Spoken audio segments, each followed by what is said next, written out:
দাদুগুরু পরমশ্রদ্ধেয় প্রয়াত পাগল বিজয় সরকার তিনি যে গানটা লিখেছেন, গানটা আমরা গাই, ওর মধ্যে যে কি কি বলেছেন সেইগুলো আমাদের একটু বোঝা চাই, ঠিক আছে?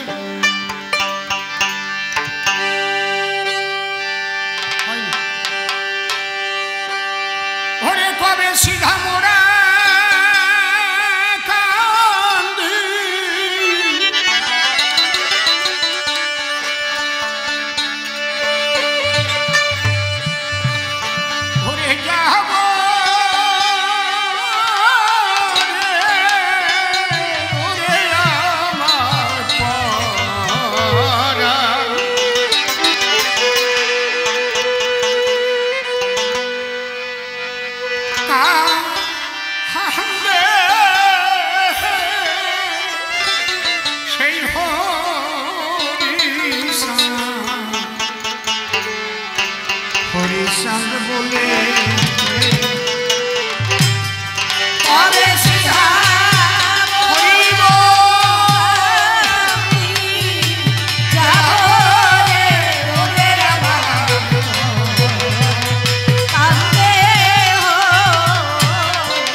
কিন্তু বর্তমান যে বাংলাদেশের পরিস্থিতি, আর হয়তো আমার গোলক আমার হীরামন, আমার গোলক বিহারী হরি, আমার কৈলাসপতি ভোলানাথ যেখানে লীলা করছে, আর হয়তো জীবনে সেই ধুলা অঙ্গে মাথা হার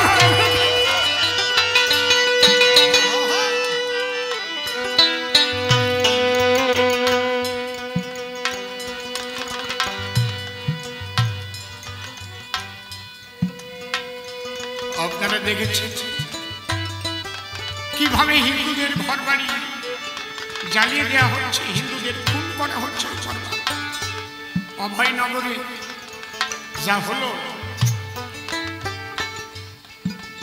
মতুয়াদের বাড়ি বেশি পুড়িয়ে দিয়েছে, দাউ দাউ করে হচ্ছে। আমি জানি না সারা বিশ্বের শান্তিপ্রিয় দেশ, বিশেষ করে ভারতবর্ষ, এগুলো দেখে কেন কিছু বলছে না? এত শৃঙ্খলতা সেই ইউনিস আসার পরের থেকে আমার ওই শান্তশিষ্ট মানুষগুলো তো কারো ক্ষতি করে, ওরা তো হরিনাম করে, ওরা যে জয়নাথটা দিলে বাবা হরিচাঁদের গুণগান গায়, ওদের কি দোষ?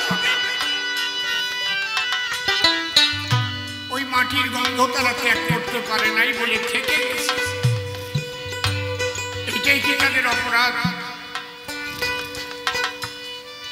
ইসলাম রাষ্ট্রে কি অন্য কোনো ধর্মের মানুষ বাস করতে পারবে না? তাই বড় ব্যথা লাগে। পাগল বিজয়ের গানটা যখন গায় আমার বুকটা পেয়ে দিল। ওরে কবে ছিল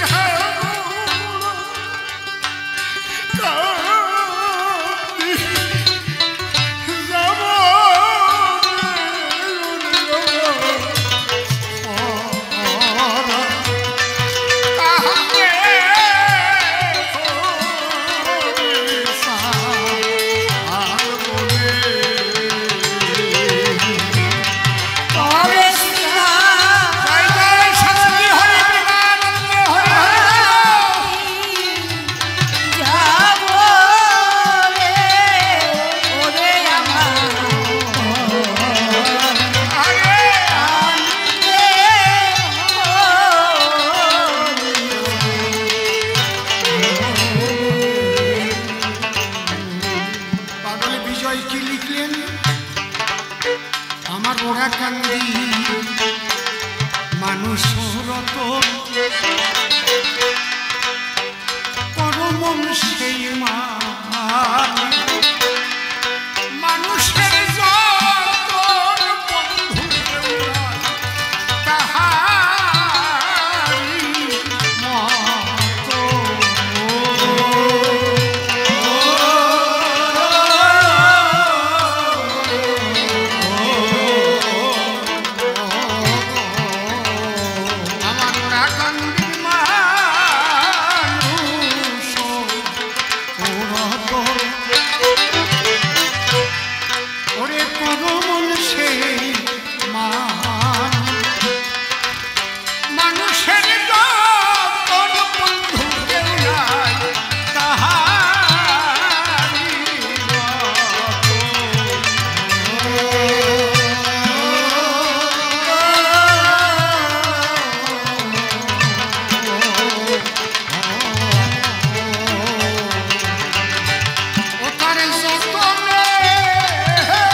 এই কলিযুগে দিতে পারের পথ আমার ওরা কান্দি সহজ ওরে সহজ সরল মত পথের পথে এক করি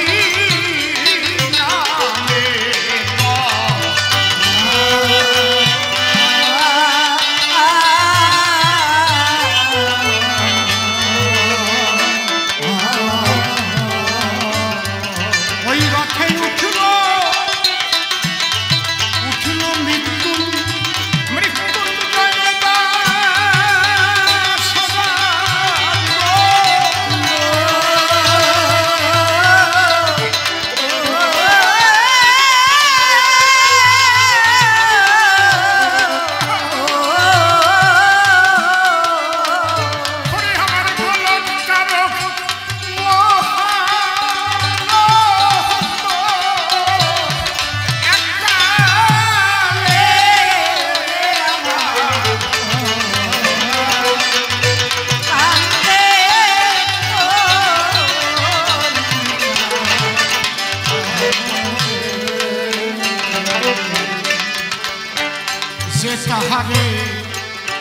দেখে সে একবার ভুলে থাকে সাধ্য সাধ্য আছে তার সে নিজে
সেজন করে তারে ঢাকিতে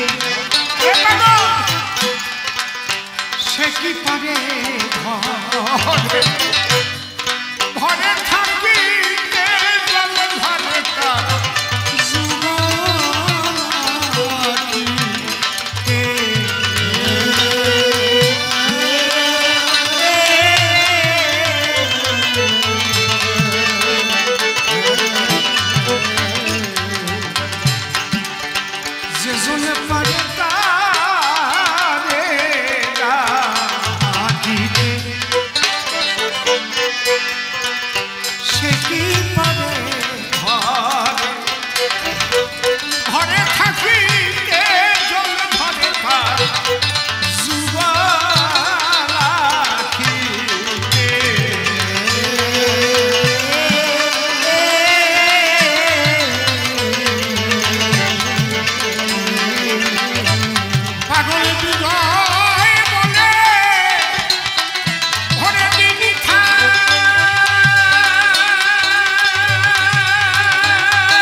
প্রশ্নপত্রে জবাব করছিলাম,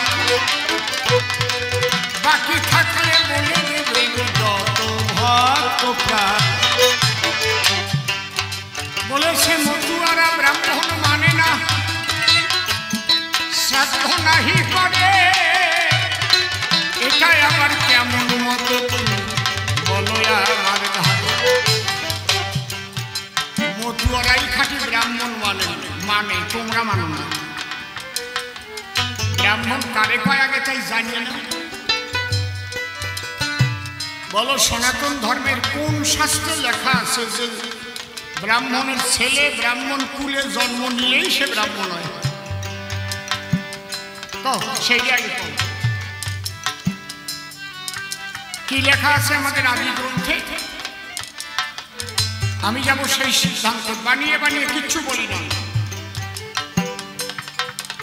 লেখা আছে জন্মেন জায়তে শূদ্র। ঠিক করার টাইম দিছি, কিন্তু গানের সময় টিপাটিপি করিস। জন্মেন জায়তে শূদ্র, জন্ম মাত্র সবাই শূদ্র। শূদ্র মানে কোনো জাত না, অজ্ঞান। জন্মেই কেউ জ্ঞান লাভ করে না।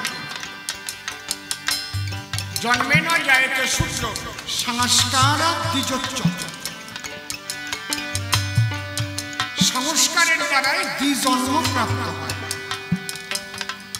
একই বাবার চারটে ছেলে, মা বাবার দ্বারা জন্ম নিলে 3 ছেলে যদি কোনোদিন স্কুলে না যায় আর 1 ছেলে যদি MBBS ডাক্তার হয়, তাহলে ব্যাপারটা কি হবে? একই তো মা বাবার জন্ম দেওয়া।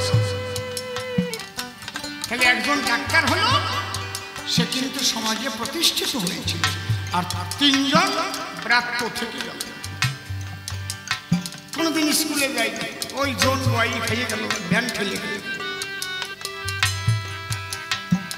বড় জোর কপাল যদি ভালো হয়, টাকা পয়সা দিয়ে যদি কেউ দুবাই টুবাই পাঠায়, তাহলে ওই জায়গায় যাই একটু বেশি পয়সা কামাই করে টরে বাড়ি ঘর করে নিতে পারে। কি তাহলে জন্মে ন জায়তে শূদ্র সংস্কারাৎ দ্বিজোচ্চতে, বেদ পাঠে ভবেদ বিপ্র ব্রহ্ম জানাতি। ব্রাহ্মণ রয়েছে শাস্ত্রের পাতে। বলছে বেদ অধ্যয়ন করতে পারবে কারা? যারা পারবে তাদের বলছে বিপ্র। আর যিনি সাধনার দ্বারায় ব্রহ্ম জ্ঞান, ব্রহ্মকে লাভ করবেন, ব্রহ্মকে জানবেন, তার মধ্যে 9টা গুণ জাগ্রত হবে। কি কি? সম দম তপ শৌচ ক্ষান্তি রাজ্যবমেবচ জ্ঞান বিজ্ঞানমাস্তিকম ব্রহ্মকার্য স্বভাবজ। ওই সুতোর 9 গুণ তো লেখা নাই, লেখা হচ্ছে ভিতরে 9টা গুণ যায়। কথা বোঝা যাচ্ছে কি? আমি যেমন কবি গাইতে পারি, রামায়ণ গাইতে পারি, গাইতে পারি পদাবলী কীর্তন, আবার অনেক দিন গেয়েছি হরি নাম সংকীর্তন, আবার বাউল গীতি তাকেও প্রীতি, মিথ্যা বলি নাই, কখনো দোতারা, কখনো বেহালা, কখনো ঢোল বাজাই। এগুলো এক একটা আলাদা গুণ। এমন কবিও আছে যে কবি গান ছাড়া কাশিও বাজাতে পারে না, হারমোনিয়াম তো দূরে। আমার চোখে পড়েছে। কি যেমন তাহলে গুণগুলো, গুণের কথা বলা হয়েছে। চাতুর্বর্ণ মায়া সিস্টেম গুণ কর্ম বিভাগস। বলা তো হয় নাই জন্ম মাত্র ব্রাহ্মণ কুলে, সে ব্রাহ্মণ হয়ে যায়। তাহলে পৈটা দিলেই ব্রাহ্মণ বলে তোমরা পেয়ে কোন জায়গায়? এর জবাব আগে দাও, তারপরে তো সম্মান দেব।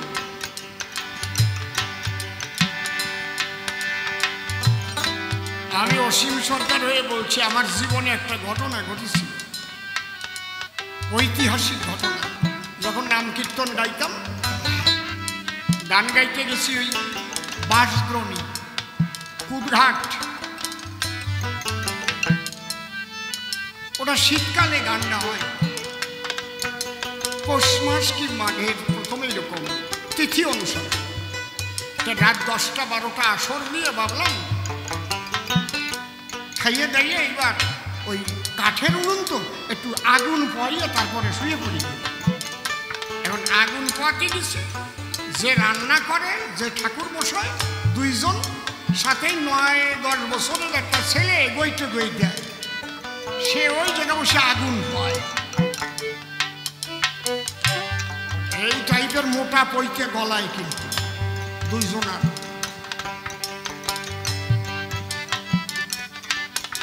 হঠাৎ আমি যে ওই জায়গায় বসে আগুন পোয়াতি তা তো আর জানে না, ওই বাচ্চাটার আমি আগুন পোয়াচ্ছি। ওই ঠাকুর মশাই ডাক দেছে, এ আকাশ। ওই ছেলেটা কয়, এই যে আব্বা। ওরা তো জানে সব ঘুমাই গেছে। আমি জিজ্ঞেস করছি, তোর নাম কি? কয় আকাশ আলী মন্ডল। তোর আব্বার নাম কি? কয় হায়দার আলী মন্ডল। তোকে বাড়ি কোন জায়গায়? কয় মুর্শিদাবাদ। মাইরি চোখ শুয়ে করছে, মিথ্যে কথা না। এইবার ওই লোকটা আসছে, ওর কাজ সারা হয়ে গেছে, প্যালপিটেশন আরম্ভ হয়ে গেছে। আমি বললাম, এই হায়দার, এই ব্রাহ্মণ সাজিয়েছিস কতদিন? ওই জায়গা অন্তত 15 বছর রান্না করতেছি। এইরকম মোটা পচে গলায়। গণেশ বাবু ছিলেন সেক্রেটারি। আমার তো পাও জড়াই ধরছে, আমরা এখনই চলে যাচ্ছি, যদি কমিটির লোক জানে আমাদের পিঠে মারে ফেলবেন।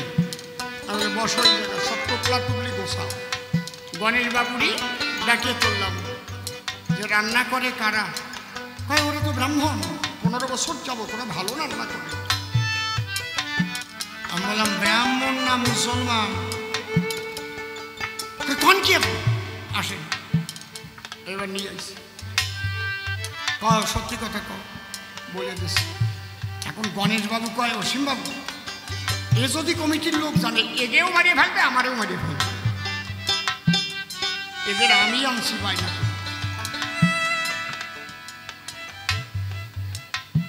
ওই রাত্রি পলায় চলে গেল। জানাজানি হয়ে গেলি তো আরো খারাপ। তাহলে পইটা নিলেই ব্রাহ্মণ বলতে হবে, তার কারণটা কি সেইটাকে বুঝাই দাও, তারপরে তোমার জবাব দেবে। মতুয়ারাই ব্রাহ্মণের সম্মান দিতে জানে।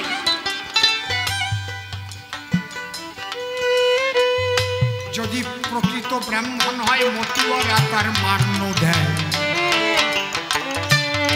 ব্রহ্মশক্তি করিলে অর্জন, কিন্তু ব্রহ্মশক্তি না জানিয়া শুধু যদি বেড়ায়, পইটা গলাই দিয়া তারে করে বর্জন। ব্রাহ্মণের অসম্মান তো মতুয়ারা করে বলে আমি শুনিনি এখন। আজ পর্যন্ত তোমার দ্বারে প্রথম শুনলাম। ব্রাহ্মণের মান্য তো মতুয়ারাই দেয়, যদি কেউ সত্যি ব্রাহ্মণ হয়। আর সেই ব্রাহ্মণ মুচির ছেলেও হতে পারে, হতে পারে নবর সন্তান। নবগুণ জাগিলে পরে তাকে করি প্রণাম দান। যেমন বিচরণ পাগল ছিল, মুখ দিয়ে আগুন জ্বালানো, বাবা গুরুচাঁদের আদেশে। বিচরণ পাগল খাঁটি ব্রাহ্মণ, বললাম সভা পাশে।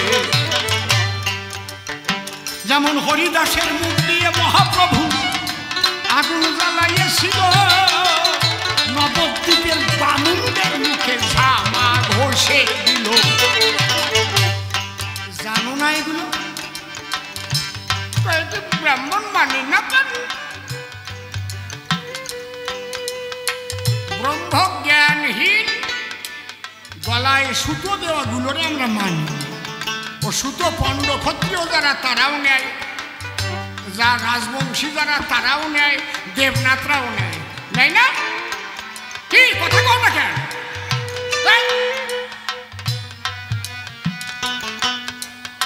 খাঁটি ব্রাহ্মণের ওই সুতো গলায় দেওয়া লাগে নাকি? বাবা লোকনাথ যখন সারা পৃথিবী ভ্রমণ করে ঢাকা বারুদি শহরে উপস্থিত হলো, তার এক শিষ্য জিজ্ঞেস করলো, বাবা তুমি বহুদিন ধরে পৃথিবী এলে ঘুরে। একটা প্রশ্ন করি তোমাকে, বলো তো কয়জন ব্রাহ্মণ পড়লো তোমার চোখে? তখন লোকনাথ বাবা বললো, জীবনী পড়ে দেখি যে সুতো গলায় তো লক্ষ লক্ষ দেখেছি, কিন্তু এর মধ্যে 3 জন ব্রাহ্মণ পাইছি। কে কে? বলছে বামা খেপা, ত্রৈলঙ্গ স্বামী, আর মক্কায় গিয়ে আব্দুল গফুর নামে একজনকে পেয়েছিলাম। মুসলমান ব্রাহ্মণ, সে ব্রহ্মশক্তি জাগ্রত করেছে। কে বলছে মতুয়ারা ব্রাহ্মণ মানে না?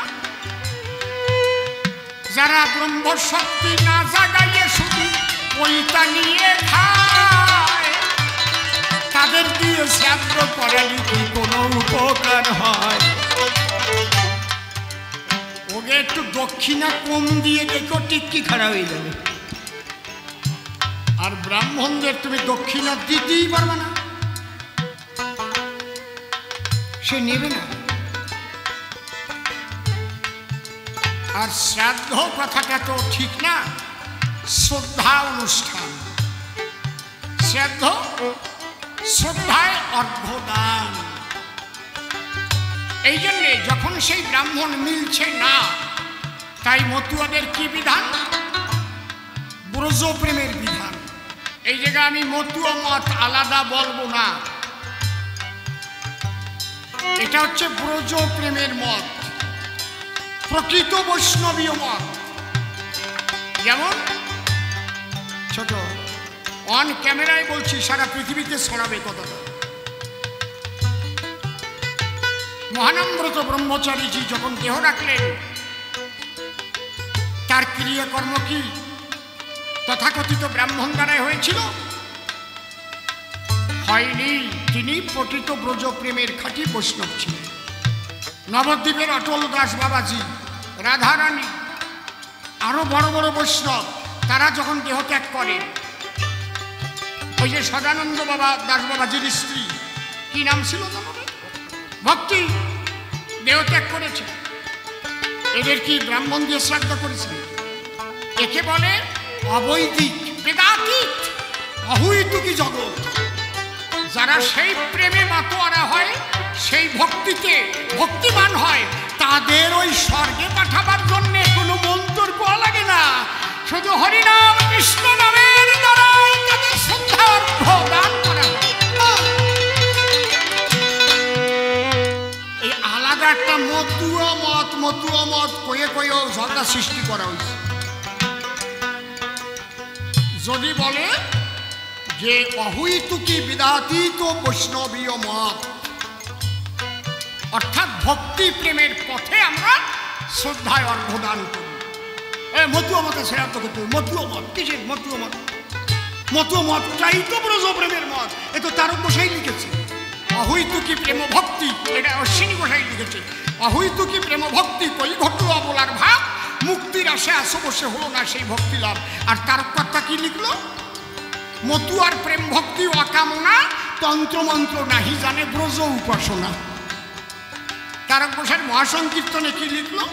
নিত্যধামে গোপীর প্রেমে সহজ পাগল হরিচাঁদ। কার প্রেমে পাগল? কথা কও, কার প্রেমে? গোপীর প্রেমে। নিত্যধামে গোপীর প্রেমে সহজ পাগল হরিচাঁদ, সেই পাগলের জন্য হয় উন্মত্ত পাগল গোলকচাঁদ। কি আমি কি বানাই করছি নাকি? কথা কও।